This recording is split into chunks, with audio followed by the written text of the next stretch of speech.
Rajeev Gandhi international airport. പറ്റുന്നില്ല. Okay. Hi friends, ഇപ്പം നമ്മള് രാജീവ് ഗാന്ധി ഇന്റർനാഷണൽ എയർപോർട്ട് ഹൈദരാബാദ് അവിടെയാണ് ഇറങ്ങിയിരിക്കുന്നത്.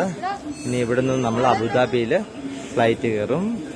അന്നക്കുട്ടി ഇവിടെ ഒരു സ്റ്റാച്യു ഉണ്ട്, കണ്ട, very beautiful statue. Then Safa come, Safa also here.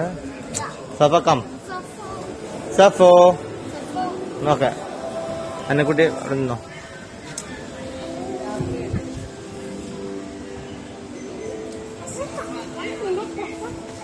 Hyderabad Rajiv Gandhi international airport.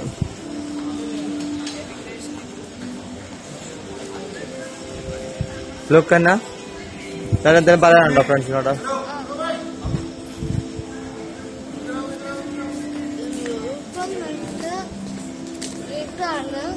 ഞങ്ങൾക്ക് ഷാർജ അബുദാബി ഫ്ലൈറ്റ് രാത്രി 8:20 ഉള്ളൂ.